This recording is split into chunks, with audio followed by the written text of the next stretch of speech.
Ça c'est sûr, c'est dans les BPF. En plus, on s'est pris une pilule en inspection sur le sujet, il y a 5 ans. Mince, je trouve pas. Mais c'est sûr que ça y est. Bonjour à tous et bienvenue dans cet épisode 20 de C'est marqué dans les BPF. Alors aujourd'hui, nous sommes déjà à l'épisode 20, ça veut dire que ça fait plus que 20 semaines que nous lisons régulièrement de la réglementation.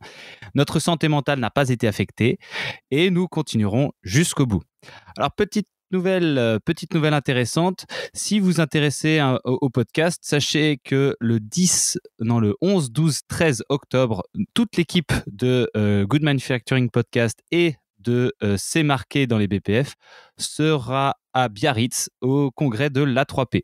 Vous pourrez donc nous rencontrer, nous poser des questions et même participer à un podcast qui sera enregistré pendant le congrès. Voilà, c'est tout pour l'autopromotion. Alors aujourd'hui, dans cet épisode, toute l'équipe est au complet. Donc j'ai Mélanie avec moi. Comment ça va, Mélanie ? Ça va très bien. Bonjour tout le monde. Après Mélanie, Arnaud. Comment ça va, Arnaud ? Salut, ça va très bien. Bonjour à tous. Et enfin, notre lecteur du jour, Romain. Romain, t'es prêt ? Toujours prêt. Salut tout le monde. Alors, on s'en était arrêté la dernière fois au 4.18 et donc on reprend au 4.19, instructions de conditionnement. 4.19. Des instructions de conditionnement approuvées doivent exister pour chaque produit, chaque type et chaque taille de conditionnement. Elles doivent comporter ou faire référence aux éléments suivants. A. Le nom du produit, y compris le numéro de lot du produit vrac et du produit fini. B.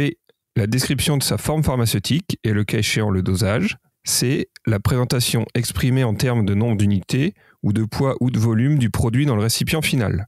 D. Une liste complète de tous les articles de conditionnement nécessaires, y compris leur quantité, format et type, ainsi que le code ou numéro de référence se rapportant aux spécifications de chacun des articles de conditionnement. E. Le cas échéant, un exemple ou une reproduction des articles de conditionnement imprimés pertinents et des modèles indiquant où doivent être apposés le numéro de lot et la date de péremption du produit. F. Les vérifications à mettre en œuvre pour s'assurer de l'élimination de tout produit, document ou composant précédent non requis au niveau des équipements et du poste de travail, le vide de ligne, et que ces derniers sont propres et adaptés à l'usage. G. Les précautions particulières à observer, y compris un examen minutieux et préalable au démarrage des opérations de la zone de conditionnement et du matériel pour s'assurer du vide de ligne.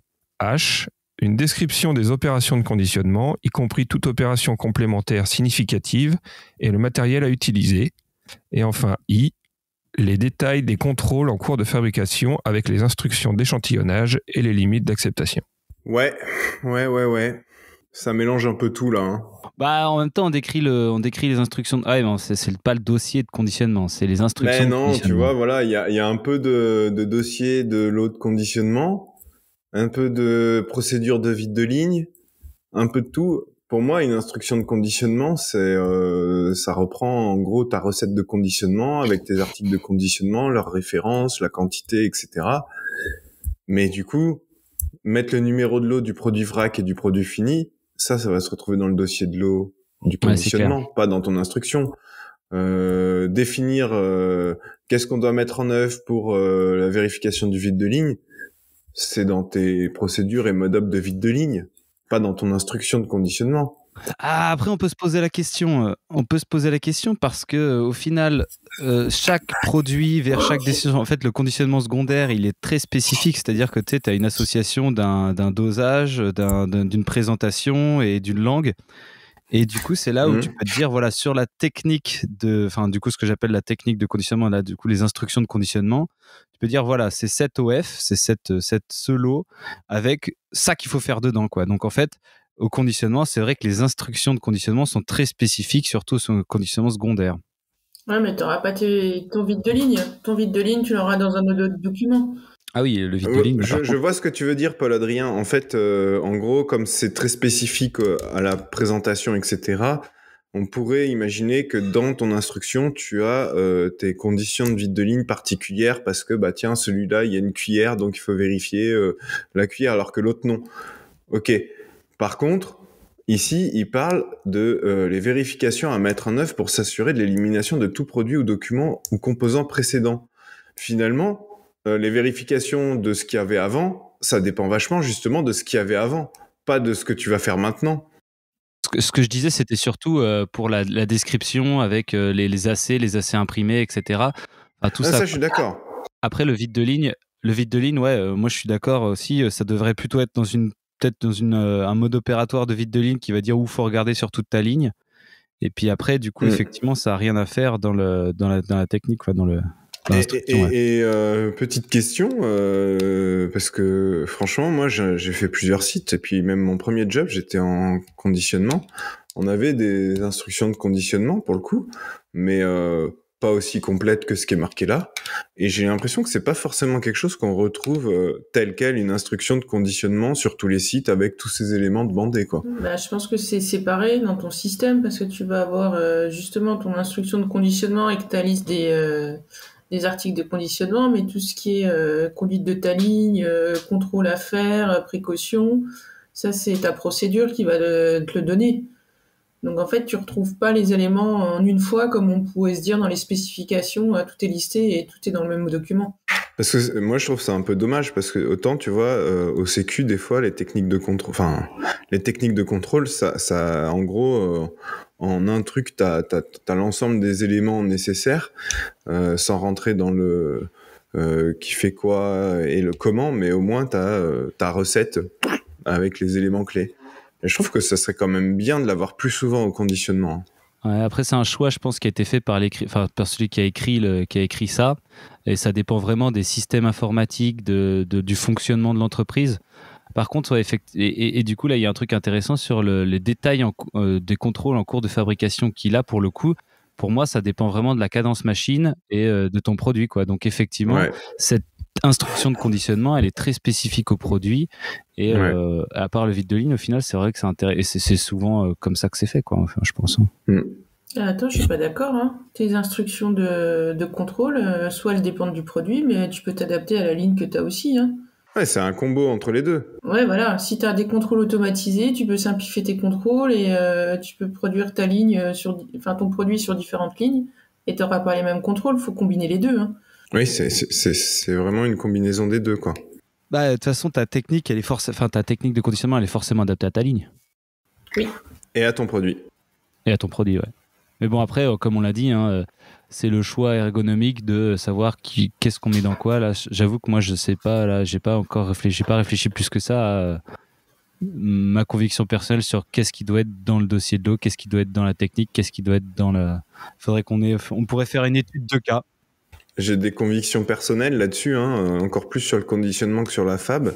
Après, justement, encore une fois, là, les BPF, ils te lisent des trucs comme ça, sans forcément pousser les gens à réfléchir à une organisation, une architecture de leurs documents.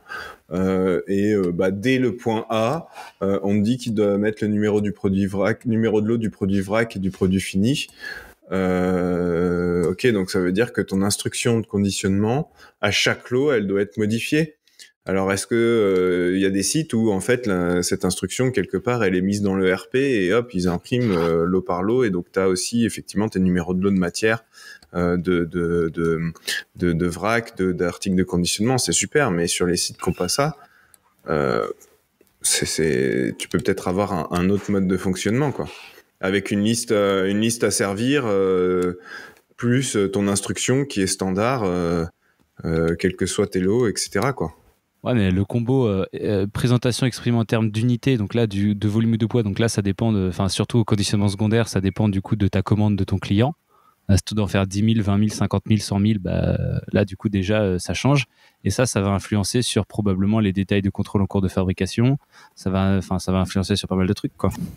Par contre, pour première occurrence du vide de ligne, et pour se faire de l'autopromotion, j'ai fait une série de vidéos sur YouTube sur le vide de ligne qui explique en détail comment faire une vide de ligne. C'est la journée de l'autopromotion, c'est ça ? C'est ça. Allez-y, faites-vous plaisir. Justement, en parlant du prochain truc sur le dossier de fabrication de l'eau. Donc voilà, l'Académie de la qualité efficace, vide de ligne, 4 vidéos pour clarifier, améliorer, enregistrer vos vides de ligne. Trop bien. En toute humilité. Est-ce qu'on passe au dossier de fabrication de l'eau ? Allez. 4.20. Un dossier de fabrication de l'eau doit être constitué pour chaque lot fabriqué. Il doit être basé sur les éléments correspondants de la formule de fabrication et les instructions de fabrication approuvées. Il doit contenir les informations suivantes. A. Le nom et le numéro de lot du produit. B. Les dates et heures de début de chaque étape intermédiaire importante et de la fin de la production. C. Les initiales des opérateurs réalisant les étapes critiques de la fabrication et, le cas échéant, de toute personne ayant vérifié ces opérations. D. Le numéro de lot et ou le numéro d'analyse, les quantités de chaque matière première réellement pesée, y compris le numéro de lot et la quantité de tout produit récupéré ou retraité qui a été ajouté. E. Toute opération de fabrication ou tout événement d'importance et les principaux équipements utilisés. F. Un relevé des contrôles en cours de fabrication, les initiales de la personne les ayant réalisés et les résultats obtenus. G. Le rendement obtenu à différentes étapes intermédiaires clés de la fabrication. H. Des notes détaillées portant sur tout problème particulier, même de détail, et une autorisation signée pour chaque déviation à la formule et aux instructions de fabrication.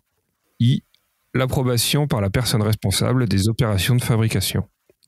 Et la petite note à la fin, lorsqu'un procédé validé fait l'objet d'une surveillance et d'un contrôle en continu, les rapports automatiquement générés peuvent être limités au résumé de conformité et au rapport sur les événements atypiques / résultats hors spécification.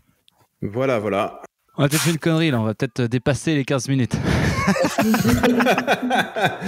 Ouais, ou alors on peut conclure là et dire allez écouter le podcast sur les dossiers de l'eau. Ça, c'est juste aussi. Bon, on peut quand même en dire 2-3 mots. On a quand même 5 minutes. Non, ce qu'on peut dire, c'est que finalement, quand tu vois la liste de ce que les BPF demandent dans le dossier d'eau de fabrication et la taille de nos dossiers de l'eau, on se rend compte qu'il y a plein d'informations qui sont rajoutées pour x, y raison, soit parce que le système il est pas optimisé, tu rajoutes des informations, tu veux avoir de la traçabilité, et si tu veux le au cas où, oui mais là si j'ai un problème, il faut telle information, Ouais, c'est que les gens ils sont pas formés à faire face à des problèmes et à mettre justement en commentaire, comme ils disent, des notes détaillées portant sur tout problème particulier, quoi. Du coup, on prévoit tous les cas possibles de problèmes du monde et de l'histoire de l'humanité. T'as aussi le fait que voilà, t'as le système qui va maintenir tout ton laboratoire versus le moment où tu fabriques ton lot. Et en général, les gens qui libèrent le lot perdent la confiance dans leur système et veulent rajouter en béquille des informations dans le dossier de l'eau pour le regarder. Typiquement, les conditions environnementales, bah voilà, si jamais normalement il y a un truc qui dépasse, boum, tu as une alarme automatiquement remontée qui ouvre une déviation. Et ben, non, il faut qu'on rajoute quand même un petit visa pour dire que les conditions environnementales étaient bonnes pendant tout le lot. Enfin, toi, des trucs comme ça, quoi. Ou la calibration des balances. Ah, bah tiens, on va peut-être mettre un petit visa pour qu'il vérifie que la calibration de la balance soit faite. Ouais, c'est parce que tes autres process à côté fonctionnent pas ou on n'a pas confiance. On a plus confiance, ouais. Mais je dirais pas ça, c'est pas qu'on n'a pas confiance, mais c'est que t'as un côté rassurant de se dire la personne elle a bien signé elle a bien signé dans le dossier que c'est fait. Alors ça veut juste dire qu'elle a signé, mais je pense que la plupart des gens ils se disent pas que quand tu libères un lot, tu te bases sur un système et tu peux pas être derrière tout le monde partout parce que sinon tu mets un opérateur en binôme avec quelqu'un de la Q pour être sûr que tout est fait correctement. Ouais, ou alors tu fais directement produire par la Q. Ou tu veux directement produire par la Q. Mais voilà, c'est que en tant que libérateur, ta libération, quand tu libères, tu te bases aussi sur la confiance du système, parce que sinon tu t'en sors pas, quoi. Bah ouais. Et si t'as pas confiance en ton système, tu l'améliores, quoi. Exactement, voilà. Ouais. Au lieu de mettre un visa supplémentaire dans le dossier de l'eau, aller travailler plutôt sur la confiance dans le système en question plutôt que de rajouter un contrôle dans le dossier de l'eau qui, au final, sera peut-être oublié, peut-être pas, ou mal fait, enfin, peu importe. Après, moi, je vais me tirer une balle dans le pied parce que quand tu regardes ce paragraphe 4.20, finalement, ce qu'on te demande dans le dossier de l'eau, c'est pas grand-chose. Encore une fois, le dossier de l'eau, il est là pour retranscrire l'historique du lot et basta. Mais par contre, de temps en temps, certaines informations vont être utiles, notamment dans le cadre d'investigation de déviation. Et donc, en fait, c'est l'équilibre, il est précaire entre j'en mets trop, parce que j'ai trop de déviations versus j'en mets pas, enfin je mets juste qu'on me demande et j'ai pas assez d'informations pour faire des investigations. Et là, et notamment le point B, ils disent les date et heures de début de chaque étape intermédiaire importante. C'est quoi une étape intermédiaire importante? Parce que quand on voit des heures à chaque mouvement de l'opérateur, on peut se poser des questions. Bah, c'est toutes les étapes qui, si elles merdent, elles auront une conséquence sur ton produit, quoi. Ouais, mais là, dans ce cas-là, il y en a, ils vont dire, ouais, mais toutes les étapes, si elles merdent, ça aura une conséquence. Bah, c'est qu'ils ont aucune idée de leur process et ils ont jamais regardé l'analyse de risque de leur processus, quoi. Mais en tout cas, moi, ce que je vois, c'est étape intermédiaire importante, étape critique, et ça, voilà, les dates et heures et les initiales, donc les visas, c'est sur ce qui est critique et sur ce qui est important. Les blocs d'instruction, comme on disait. Et encore une fois, vouloir mettre des visas à chaque fois pour s'assurer que l'opérateur, il a bien fait l'opération, eh ben, je suis désolé, mais en fait, ce visa ne permet juste de s'assurer que la personne, elle a visé et pas qu'elle a fait l'opération. Et le meilleur moyen de s'assurer que les opérations sont bien suivies, c'est de faire régulièrement des observations de tâches pour s'assurer que les opérateurs déroulent bien leur process correctement. Et si on couple avec les enregistrements doivent être effectués ou finalisés au moment où de chaque action est réalisée de telle sorte que les opérations suivent, enfin bref, voilà, les bonnes pratiques documentaires 4.7, 4.8 et 4.9, ça boucle parfaitement avec ce qu'on vient de dire, quoi. Complètement. Est-ce qu'on parle des cases commentaires ou pas? Non, mais là, c'est très intéressant parce que on se repaye exactement la même tartine dans le prochain épisode sur le conditionnement, dossier de l'autre conditionnement. Là, du coup, on va pouvoir se faire plaisir. Ok, et du coup, comme ça fait un petit teaser et ça donne envie aux gens d'aller écouter le prochain. On parle des cases commentaires dans le prochain. Des cases commentaires, des cases à cocher. Ouais. Allez, on va conclure là pour cet épisode 20. L'épisode 20. J'espère que vous avez appris quelque chose. En tout cas, là, on est dans des paragraphes qui nous concernent tous. Si vous êtes à QOP, si vous êtes production, etc., ça, c'est des paragraphes importants qui bouleversent nos vies tous les jours, quoi. Et en autopromo, c'est aussi des paragraphes qui, nous, de notre côté, à l'Académie de la qualité efficace, nous donnent beaucoup de travail. Beaucoup de taf. Ouais, on en fait du dossier de l'eau. Merci de nous écouter si fidèlement et puis on se retrouve la semaine prochaine pour un nouvel épisode. À bientôt. Allez, à plus. Allez.